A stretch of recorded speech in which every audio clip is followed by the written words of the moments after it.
Diamonds were first found in India in the world, many evidences of which are found in the trade of the 4th century. It is believed that diamonds were bought and sold from India to other countries through the Silk Route, but till now no such piece of diamond was found which would make people keep looking at it. With the passage of time, diamond had made its place as a precious stone. In the 13th century, when there was not a single diamond mine in the whole world, then a diamond was discovered in India whose shine dazzled the eyes of great kings. This diamond was very unique. Who knew then that this diamond would be so unique and precious in the coming days that whoever sees it will just keep looking at it? As its popularity increased, the competition to acquire it increased among the kings of that time. Today's story is of Kohinoor, the diamond found from the coke of India, which is today a heritage of Britain. It is not that Kohinoor, which once added to the glory of India, went to Britain overnight or they snatched it in some war. The story of Kohinoor is very long. After traveling from one princely state to another in India, this diamond was finally given to the British crown as a so-called gift. Another interesting thing here is that in its journey from the crown of the Mughal Sultanate to becoming the crown of Queen Victoria, this diamond was never bought or sold. Perhaps this is why this diamond is considered priceless till date. But Kohinoor has its own story. The blood of many people is present in its shine and the world is still unaware of many stories of its desire. So let us take you to the shining stories of Kohinoor and tell you those stories which have been lost behind its shine. The Indian government has said it would make all possible efforts to get back the priceless Kohinoor diamond that is part of the Queen Mother's crown. Malik Kafur destroyed that temple and brought it from there. This incredible diamond is not just made from scratch. There are many stories about the origin of Kohinoor, a diamond that has never been found here. According to one such story, this diamond was given to Lord Krishna by Jamwantji about 5,000 years ago. During the Mahabharata period, this diamond was known as Sun Takmani, but the story about it does not end here. While Kohinoor is said to be from the Mahabharata period, it is also said that this diamond was found in a river 3,200 years ago. Whatever the truth may be, but till date accurate and valid information about the origin of this diamond has not been gathered. Kohinoor was the largest diamond in the world at the time of its discovery, and its total weight was around 793 carats. Later, this diamond has been carved many times, due to which its weight has come down to around 105.6 carats. However, despite being carved many times, Kohinoor still remains one of the largest carved diamonds in the world, according to many claims. The story of Kohinoor begins in the 13th century when the Kakatiya dynasty ruled in present-day Andhra Pradesh. In those days, there was only one mine in Golconda, which was being excavated. Kohinoor was discovered in the Kolar mines of this place. At the time of discovery of Kohinoor, it was the era of kings and emperors in India, so whenever any precious thing was discovered, it was sent to the king. Similarly, as soon as Kohinoor was found, it was sent to the king of the Kakatiya dynasty. The king was very impressed by its beauty and shine and he got this diamond put in the left eye of his Kuldevi Bhadrakali. Soon it became a topic of discussion in the whole of India and the news of this also reached the king of Delhi Sultanate, Alauddin Khilji. In those days, Khilji was dreaming big dreams of expanding his empire and wanted to expand his kingdom in the southern part of India as well. A few months later, Khilji's army, under the command of Malik Kafur, attacked the Kakatiya dynasty and looted Kohinoor, after which Kohinoor came to Alauddin Khilji and became a part of Delhi Sultanate. Later, Tughlaq Khan defeated Khilji Khan and took over Delhi Sultanate. By then, Kohinoor had become so popular that whenever a king defeated another king, he would take Kohinoor from the defeated king. Similarly, Kohinoor also went to Tughlaq through Khilji Khan. After reaching Tughlaq Khan, Kohinoor reached Firoz Shah Tughlaq. Later, through Tughlaq Khan, Kohinoor came into the hands of King Hoshang Shah of Malwa. After becoming the king of Malwa, Hoshang Shah wanted to conquer his neighboring state Gwalior. At that time, Tomar King Dongar Singh was ruling Gwalior. Hoshang Shah attacked Gwalior as soon as he got the chance, but he was badly defeated by Dongar Singh. To save his life, Hoshang Shah handed over all his property including Kohinoor to Dongar Singh. This incident is also mentioned in Babur Nama, which there is also the first documentation of this diamond. Through Dongar Singh, this diamond reached the last Tomar ruler, King Vikramaditya. By that time, the power of the Delhi Sultanate had come into the hands of Ibrahim Lodhi. Ibrahim Lodhi had also heard great talks about Kohinoor, so he attacked Gwalior to expand his empire and get this diamond. King Vikramaditya was defeated in this war. After the defeat, King Vikramaditya had to keep all his wealth including Kohinoor in Ibrahim Lodhi's Agra fort. But this happiness of Ibrahim Lodhi's victory did not last long, and only after a year he had to lose both his power and Kohinoor to Babur. Actually, during that time, Babur, cherishing the dream of ruling Delhi, had attacked India several times since 1519, but he had to return from here after losing every time. In 1526, Babur once again attacked India. This time he fought with Ibrahim Lodhi in Panipat. In this fierce war that lasted for several days, Ibrahim Lodhi was killed in this way. Kohinoor came into the possession of Babur. Babur was impressed by Kohinoor and discussed it a lot in his autobiography Baburnama. Praising Kohinoor, he wrote that this diamond is so precious that the whole world can be fed for one day with its price. However, Babur did not mention the name of this diamond as Kohinoor anywhere in Baburnama, which makes it clear that the name of this diamond was not Kohinoor till that time. After Babur, Humayun became the next king of the Mughal dynasty, and along with power, Kohinoor also came to him.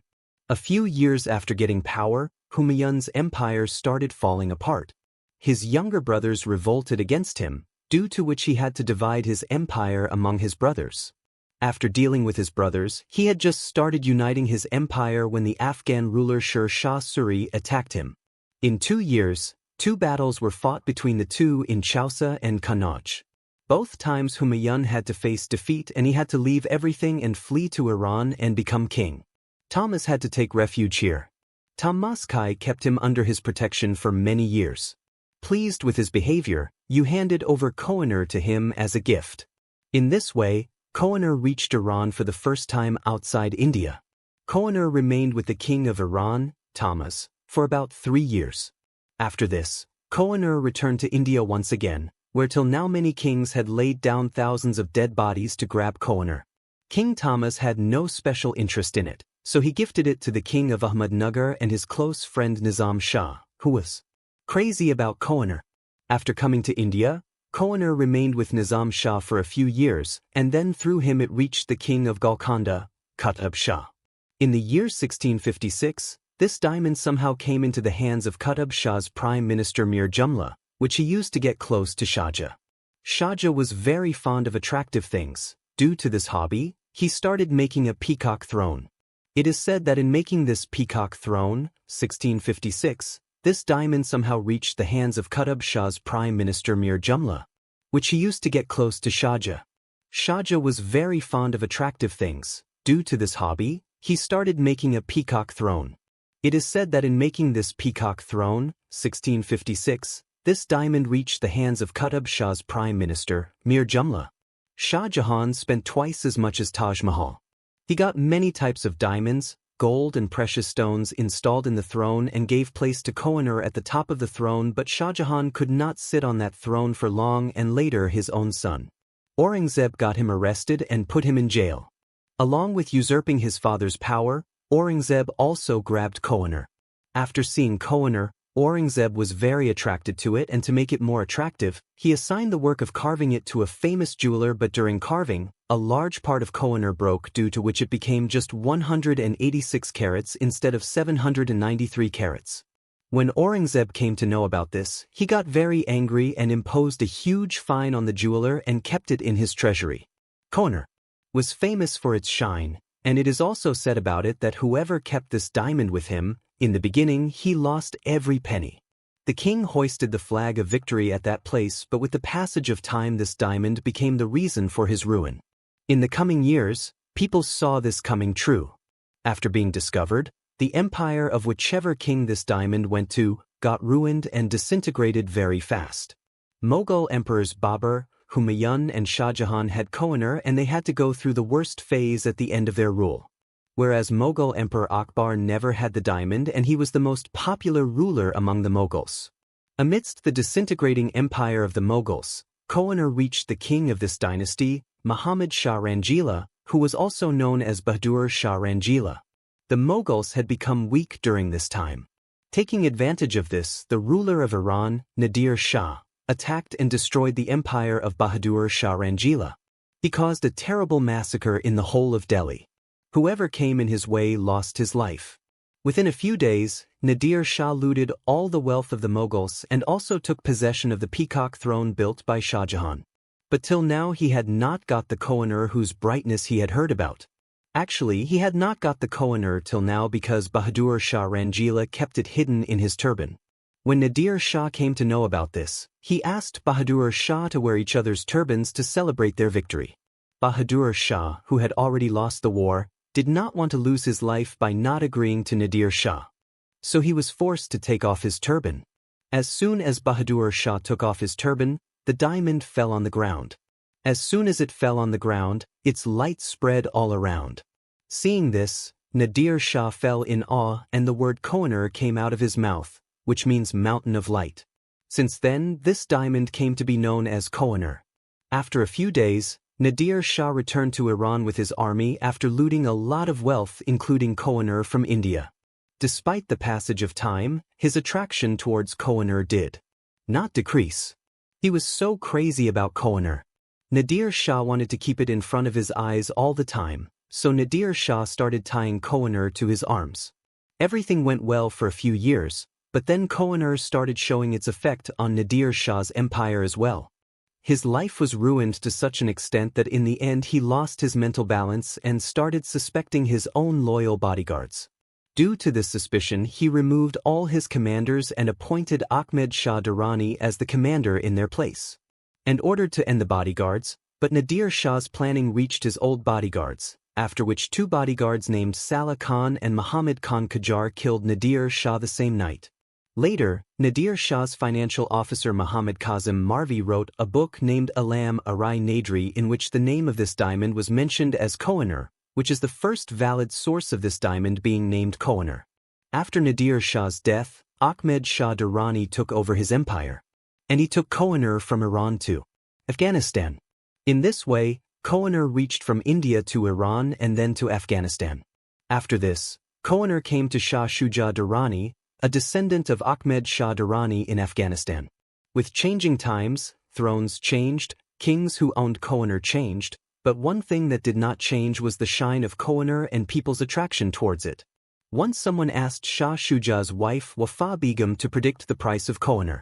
Begum replied that if 4 strong wrestlers throw 1 stone each in 4 directions towards the sky, and then the distance covered by the 5 stones is filled with gold, even then the price of all that gold cannot be as much as the price of Kohinoor.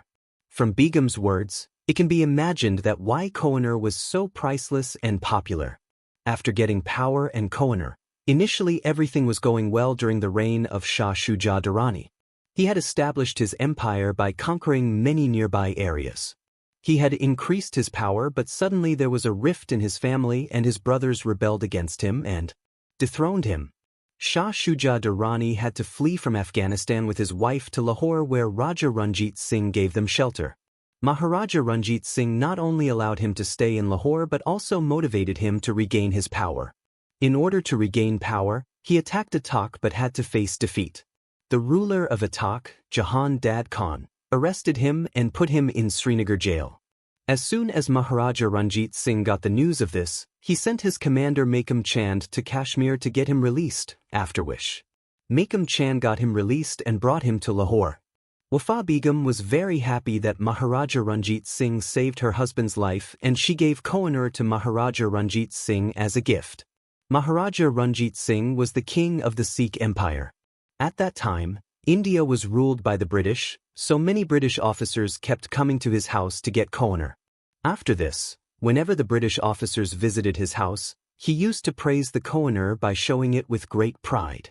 He often used to walk among the public with it tied in his hand on big festivals like Diwali, Dussehra. Kohinoor was so dear to him that he used to take it with him even during wars.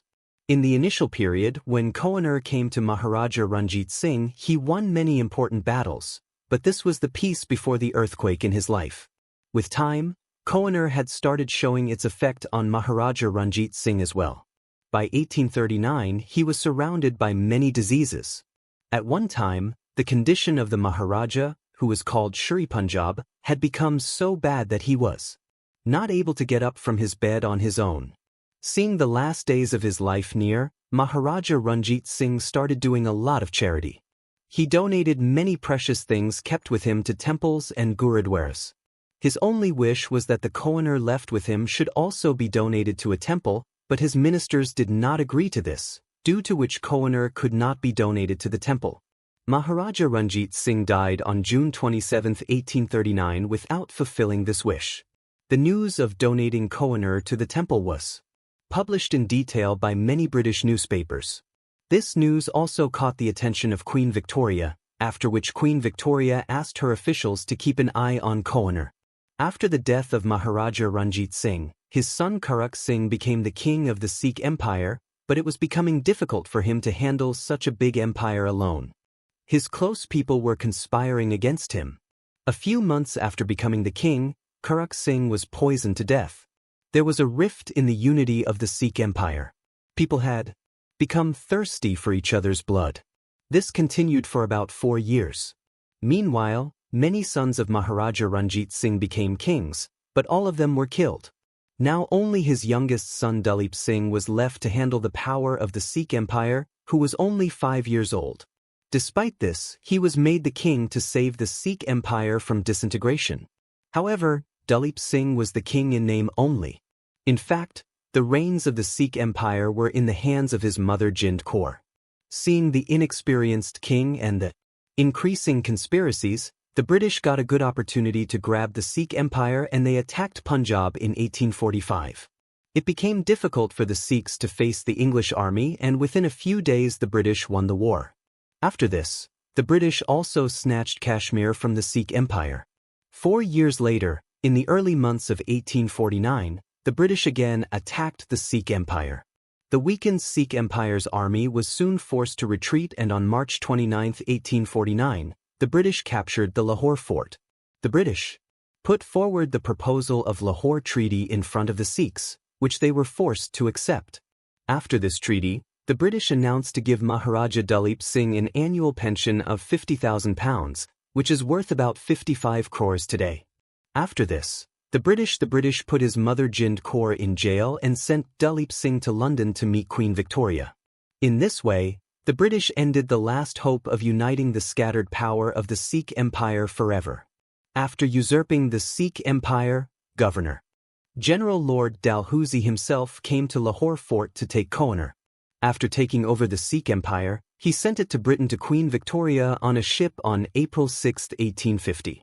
The ship carrying Kohinoor to Britain had to face many difficulties on the way. When the ship was in the middle of the sea, at the same time, due to a strong storm, the ship was about to sink. Somehow, after about 3 months, the ship reached Britain on June 29, 1850. It was sent to Britain in such a secret that not even a single person on the ship was aware of the presence of Kohinoor on it. After this, Kohinoor was sent to Queen Victoria. Later, when the public came to know about it, people started getting excited to see it. After a huge demand from the people, it was shown to the public after 3 years. It was kept in the Crystal Palace of London for the purpose of worship. A huge crowd gathered in London to see it. It was even said that such a huge crowd had never been seen in London before, but when the people there saw Kohinoor, they did not like it at all. As soon as the news of the reaction of the people reached Queen Victoria, she felt very bad. To make Kohinoor more attractive, she ordered to carve it in the European style. She wanted it to be given such a shape that it could be easily fitted in her crown. After about 38 days, it was carved and placed in the crown of Queen Victoria. After recarving, this diamond was reduced to about 105 carats. After placing Kohinoor in her crown, Queen Victoria wore it till her last breath. Even after her death, it was worn only by queens instead of any king. Belief that was created regarding it was also believed by the British somewhere. According to the belief, whoever kept Kohinoor with him would suffer a loss. But Kohinoor, the curse of the British Empire, has no value for any woman, so generation after generation it was used by the queens of Britain, and later it became the heritage of Britain.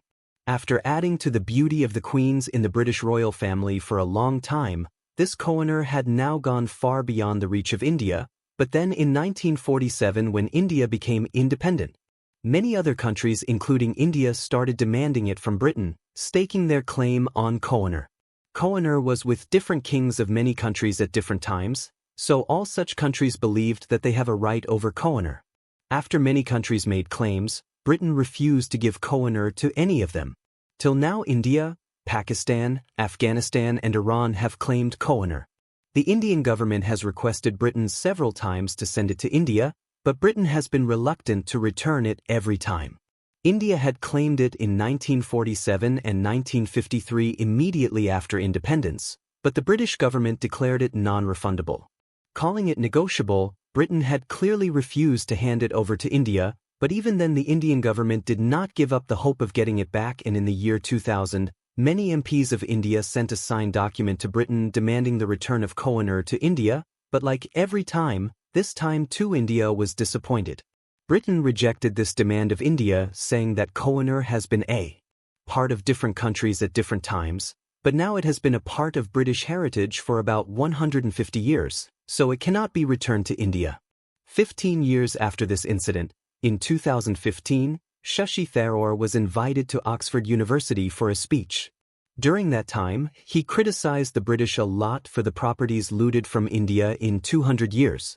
During this, he also mentioned Kohinoor and other Indian heritages which are now with Britain. A year later, in 2016, an NGO filed a petition in the Supreme Court demanding the Indian government to return the Kohinoor to Britain. Many questions were raised about bringing back the stolen Kohinoor to India. Later, when the case was heard, the Indian government was represented by Solicitor General Ranjit Kumar. In the hearing, he said that Britain had acquired Kohinoor from King Dalip Singh of the Sikh Empire under a treaty. Based on his argument, the Supreme Court rejected the claim of Britain stealing Kohinoor.